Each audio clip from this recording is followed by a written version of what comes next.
Yo,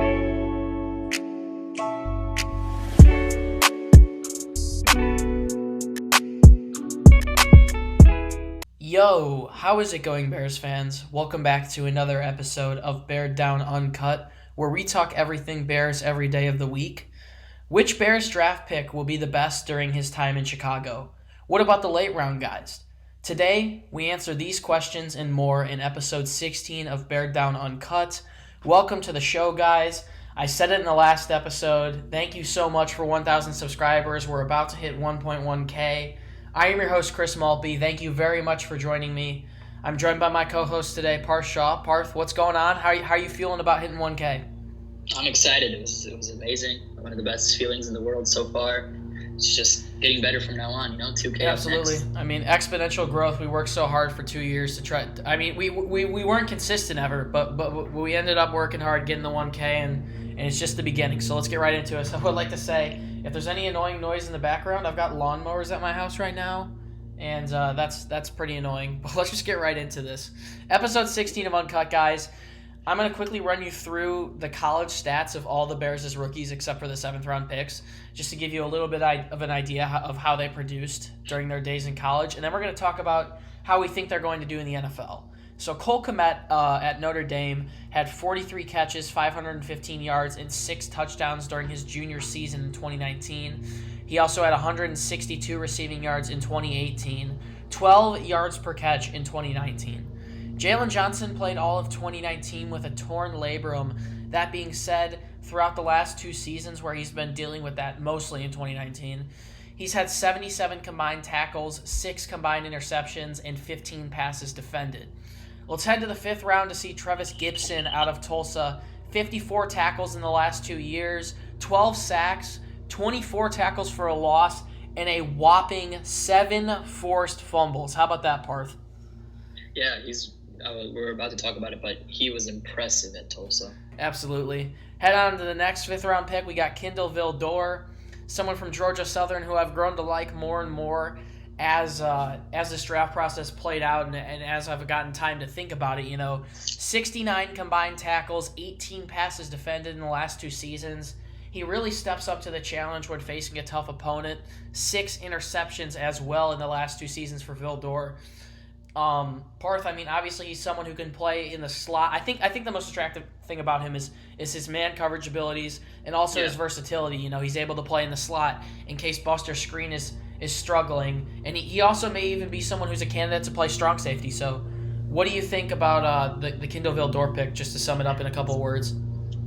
He's versatile, which is what I think Ryan Pace is what it was attractive to Ryan Pace. He can play strong safety, like you said. He can play nickel, and he can play cornerback 2, 3, whatever is needed if due to injury. So he's versatile enough to play basically anywhere in the secondary. Yeah, let's keep looking here. The next pick at 173 was Darnell Mooney, 1,706 receiving yards throughout the past 2 seasons. Incredibly productive. Parth, tell me if this is impressive to you. The last 2 seasons, he's had between 15 and 20 yards per catch. Do you think that's something that the Bears need? That's exactly what the Bears need. We need a big play threat. Last year, I'm pretty sure the Bears were one of the worst teams in getting 20-plus yards, big plays. So definitely someone who will hopefully bring the big play threat to this offense, someone who can stretch out the field, help Allen Robinson run those in routes and take the top off the defense. This was another very impressive pick. I'm pretty sure the Draft Network said he's the most underrated wide receiver in the draft. So to find him in the 5th round sitting in our laps was just a great job by Ryan Pace. Well, it wasn't exactly sitting in our laps considering we traded up. But still. And we chose him before Green Bay. You can't really be mad about that. Exactly. 13 touchdowns in the last 2 seasons for Mooney. I've got a couple questions for me and Parth to answer today. We don't really have to talk about the 7th-round picks. The only stat that stands out is as far as Latavius Simmons goes. Tennessee State, out of all FBS teams, allowed the 2nd least sacks in 2019. So that's an interesting little tidbit. He led that offensive line, and protection's something that we need, and he's definitely a big boy. But let's get right into these questions.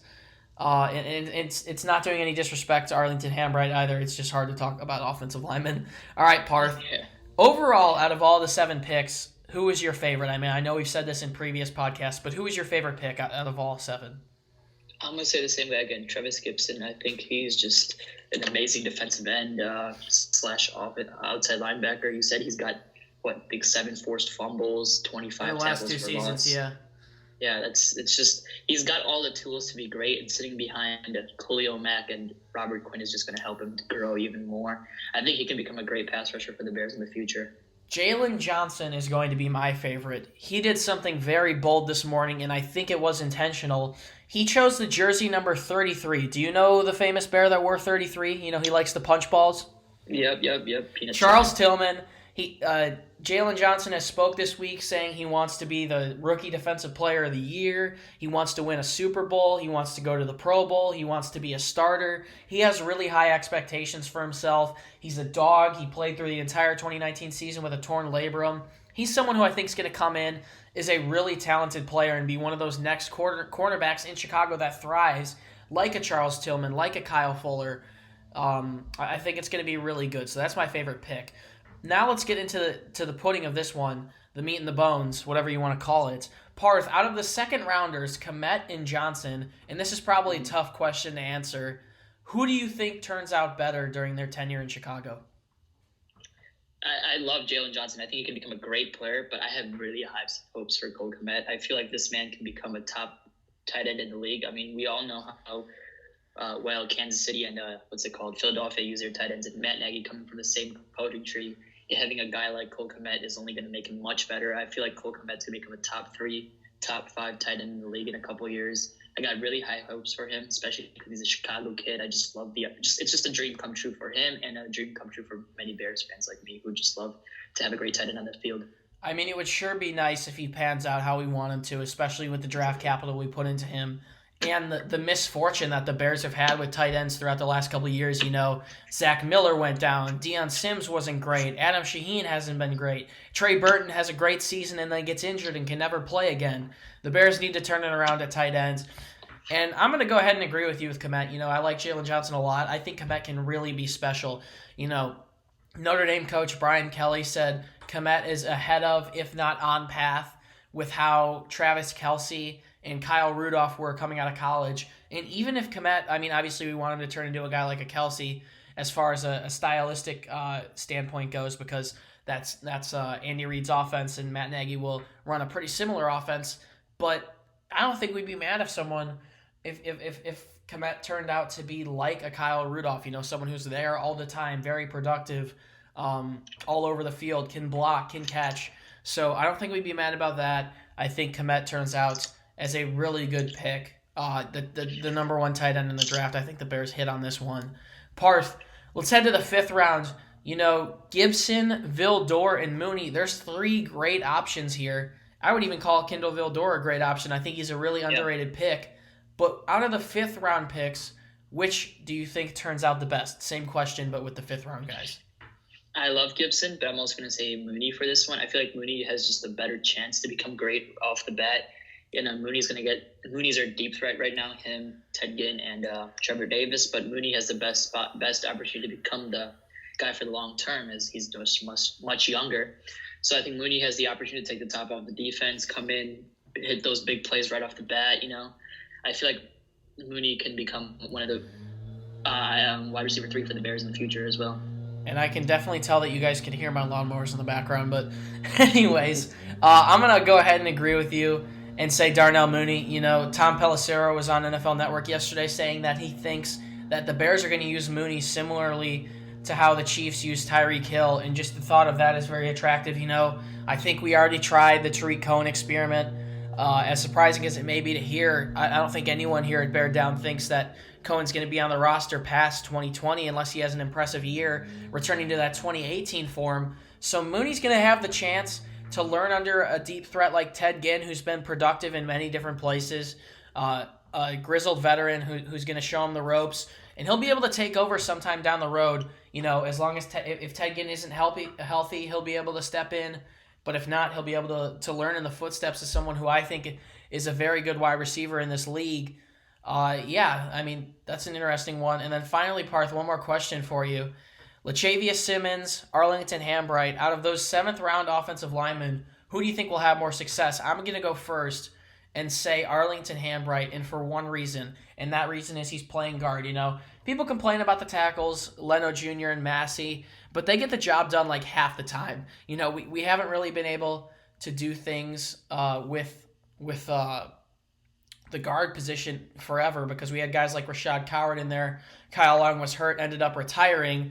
I also think it's a little bit weaker competition at the guard position. I would still probably rather have a Charles Leno or Bobby Massey over Jermaine Fetty. So I'm going to go with Arlington Hambright having more success out of the 7th round pick, guys. What do you think, Parth? Yeah, I was just going to say the same thing as you. He's playing guard. We have much less competition at guard. And as much as we want to hate on Charles Leno, a lot of the sacks weren't his fault. A lot of them were Trubisky's fault. It sucks saying it, but it was Trubisky's fault on multiple sacks. We've talked to many guys. Who was it that said? I think it was Aaron Leming that said that. Lester Wiltfong said that. I think it was over a fifth of the sacks were Trubisky's fault. Exactly. So you can't put all the blame on Leno, and he was a Pro Bowler the year before. I think Charles Leno gets it together this year. I think the whole team actually as an offensive line gets it together this year. Really hoping they do because it will help out David Montgomery and whoever the quarterback is. But I think Arlington Hambright has a much, much better chance to start sometime in the future just because of the depth at guard is much, much weaker than tackle. Yeah, I'm going to have to go ahead and agree with you on that one. Thank you guys so very much for tuning in. If you wouldn't mind doing us a favor, smash a like, subscribe. We're grinding to 1.5K now. You can find the links to all of our social media down in the description. You can check out our website, beareddown.com, and you can also follow the podcast on Instagram and Twitter at Beared Down.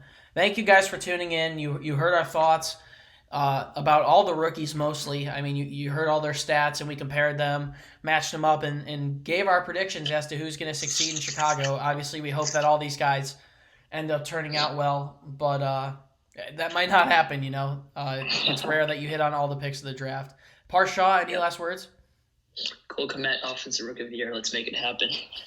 Man, that would be a fun one, considering all the receivers that were picked before him.